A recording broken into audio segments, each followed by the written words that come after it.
Today, we're going to talk about why we get triggered and what to do when we do get triggered.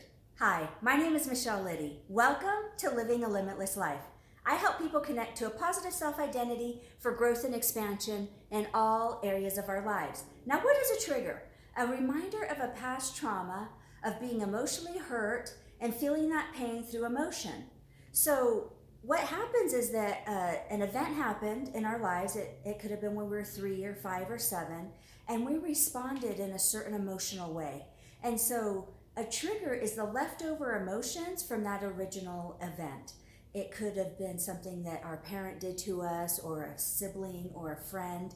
And what happens is that those emotions, if we weren't able to healthily, positively process that trauma or that fear or that event through, it gets lodged in our bodies. And it can get lodged in our stomach, it could get lodged in our heart, it could get lodged in our arm or our leg or our hips. It just depends. Everybody holds those different kinds of traumas or hurts and pains in different parts of our bodies, which also correlates to different hurts and pains that you may feel, or aches you may feel in your body, which is most likely some kind of trauma that is built up there. And when you get to the root of it, many times that hurt or pain in our body is released, and it gives us release from that original event that caused that trauma in our body. So that kind of gives us the backdrop of what I'm going to talk about here. And so why we get triggered. So what happens is that with us, there's different, I call this like an undercurrent, which is also our subconscious. And in our subconscious are things that we hold that are out of our sight, meaning we're not aware of it, and we don't realize that some of these things that are running us from past events that have happened to us. And so a little bit about this is how the past affects our present, because this undercurrent of emotions that are left over from hurts and pains and traumas that happened in our lives is really the truth of how we feel or how we think about situations. Now, I'm not saying that intellectually we're aware, we don't do this, or we don't say that, or we don't do this, but sometimes something will slip out and we'll do something, we'll really react angry to something or lash out. That's an undercurrent of a trigger of one of your internal triggers being triggered by somebody else or a situation, and it brings it to the surface. And then we respond in that way of that original trigger. So meaning, if we were 7 years old and for example here, we're 7 years old and somebody triggers us, and it triggers our not good enough trigger, it runs it right to the surface. And if you hold it in your heart or your stomach, you'll feel it in your body. When you start connecting to your body and how you feel different feelings of emotions or things that people say to us, we usually feel it in our body first, and then we'll respond to that 7-year-old trauma wounding of when that originally happened. So even though the person in today triggered that trauma wounding, it didn't really trigger it today. It just triggered that undercurrent emotion that happened when you were 7 years old, and it brought it to the surface. So that's sometimes why we may think, gosh, that person did this to me, or that person did that to me. They really didn't do that to you. They just triggered something in you that happened when you were younger, and it floods your body and emotion with all those feelings of that original trigger. And just a little bit of a backstory on a trigger too is that because that trigger gets hit on so many times unconsciously throughout our lives, our bodies develop like a chemical cocktail to that emotion of not feeling good enough. So when we are triggered by that not feeling good enough trigger, that cocktail runs through our body. It's an emotional cocktail, and it's just I think it's 7 seconds. It just starts flooding our body with all of these emotions of not feeling good enough, no one listens to me, I'm not important, whatever is attached to your particular not good enough trigger, if that's one of them, then all the other surrounding thoughts around not being good enough, feeling good enough, is triggered as well, and it brings it to the surface, and you start feeling it, and you think it's this person that triggered you, but in actuality it's triggering a trigger that was hit upon or developed over time by not feeling good enough in so many different areas of your, in so many, I would say different areas, different times in your life, different age times. It could have gotten really hit hard in when you were 7, and then 8, and then 9, and then 10, and there could have been multiple times when that trigger was activated. But knowing that the original event happened when you were 7 years old. So that floods that subconscious trigger to the present, you're feeling it, and it's just sometimes can be overwhelming. And it's like, I don't know what to do with all of these emotions. So you'll react through that mindset of a 7-year-old of when that originally happened and respond. You could respond to this person either by lashing out or crying or running away, or there's multiple ways that different people deal with a trigger being activated, and whatever your style is what will happen. But that was probably and was your style when you were 7 years old of how you dealt with it. You could have got really angry and stuffed it and didn't say anything, or you may have said, I don't care, which was my way of stuffing it. Was I'd say, I don't care, it doesn't bother me. But in actuality, I was devastated, and I was really hurt by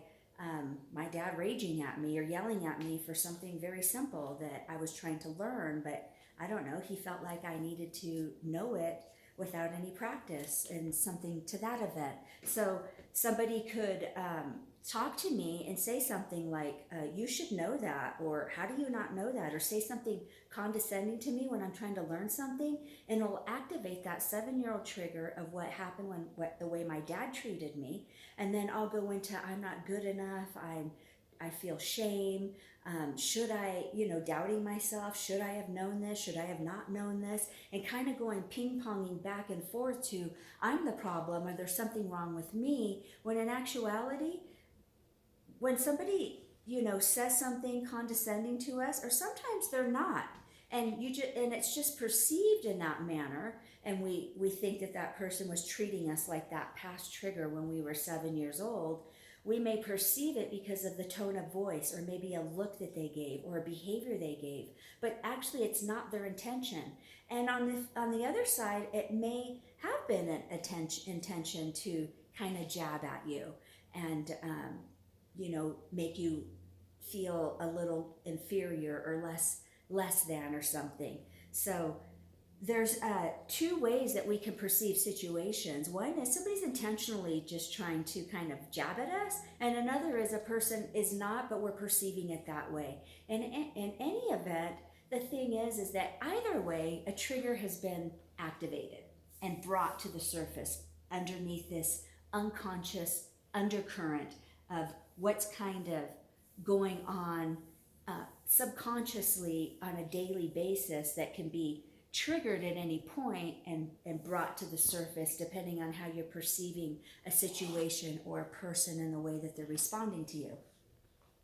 Now, what to do when we are triggered. And this is so important, because what we sometimes tend to do is abandon ourselves, meaning I don't want to deal with this pain, I can't deal with it. So you may say things to yourself like, I don't care, this doesn't matter, it doesn't bother me.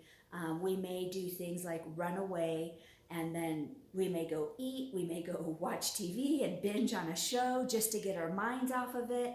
We may go for a run, we may shop. We may do multiple things in order to avoid those feelings that have been triggered, because they are overwhelming and they're scary. And it's like your little child has been activated. Your little 7-year-old, that was triggered of I'm not good enough, was triggered, and it's like it's happening again. And you could be 25 years old or 35 years old or 40 or 50 or 60, and it gets triggered, and you're like, gosh, that happened so long ago, or why am I still feeling this way? Or, you may not just want to deal with it. But in order to really work through these triggers is to really sit with that emotion that gets popped up when you are triggered.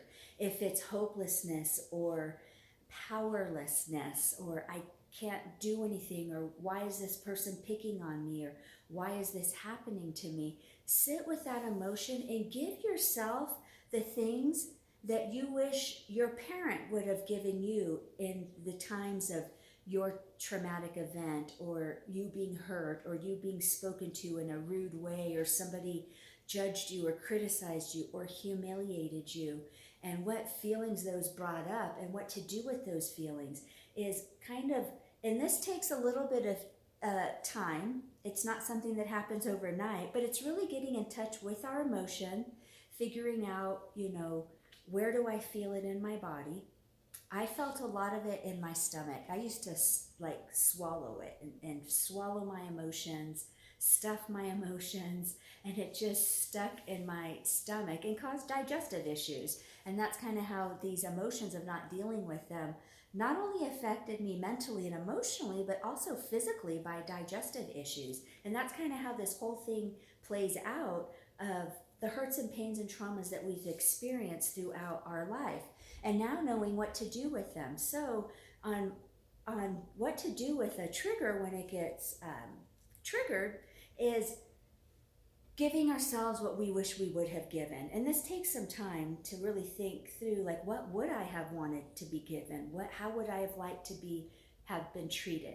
What would I have liked said to me? And sometimes you may go to Google or go to a book and kind of research what's said to a kid when they get hurt, what's said to a kid when their feelings and they're upset or they've been humiliated. And it will give you examples of what a parent says to a child, because it's exactly what you want to say to yourself.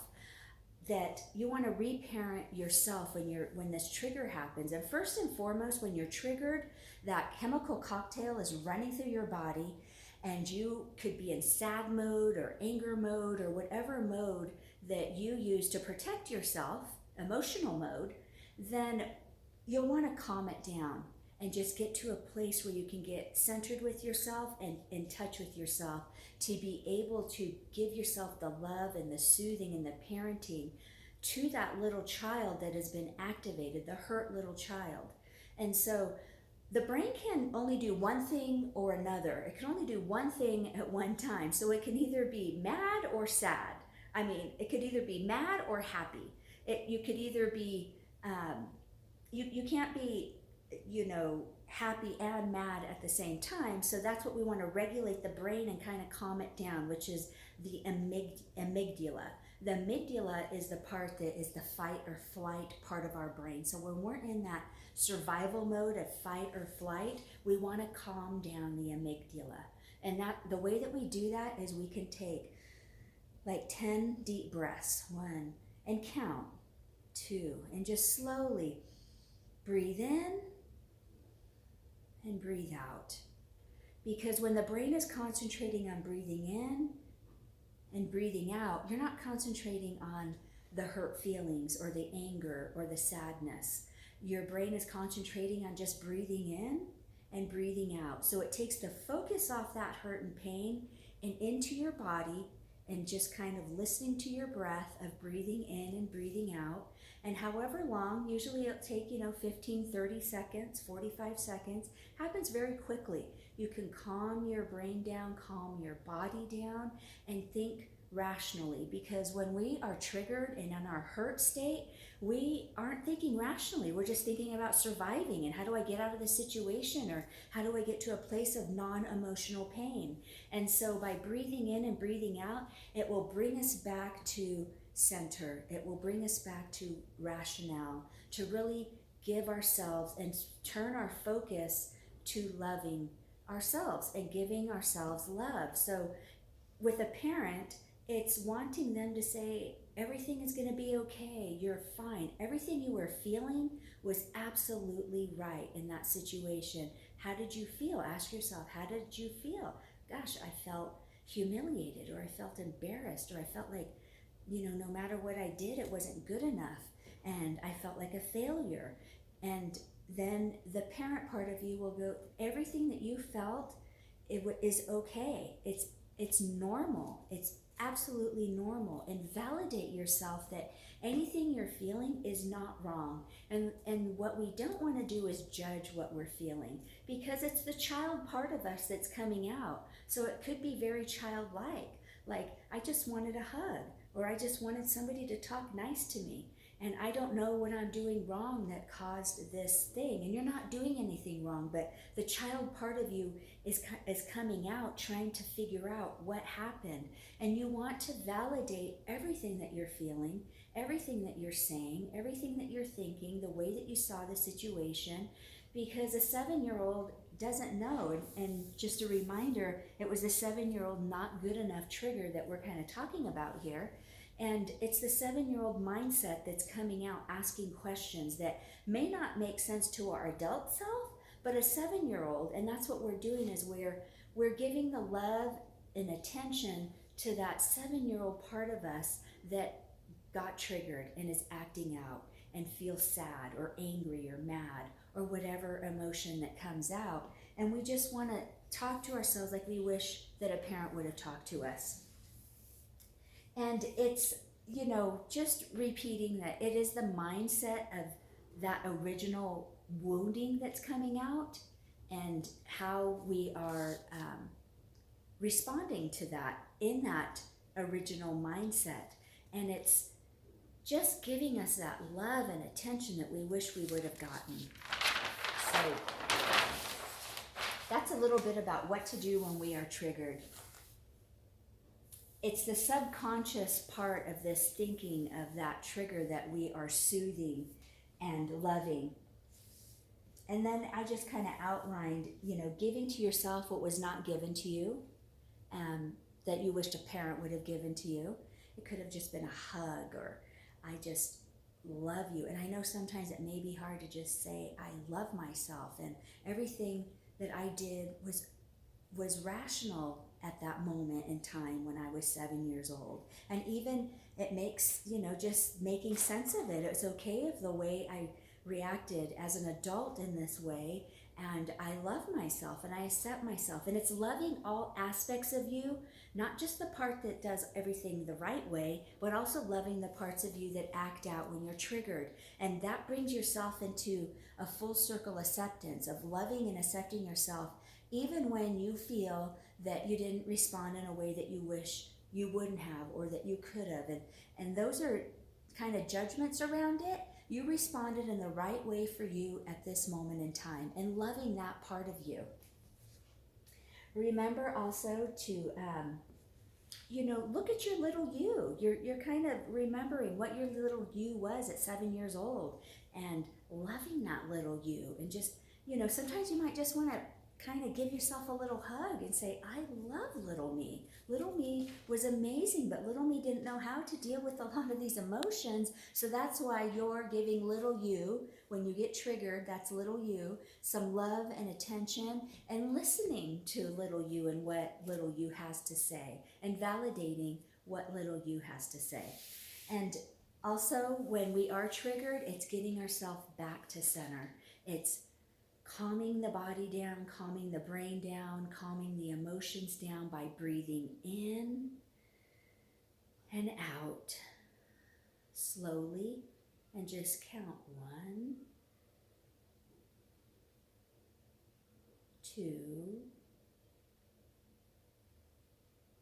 and do that. Count as high as you need to go, where you feel back in your body, connected to yourself, and calm, so you can parent and be there for the little you that got triggered.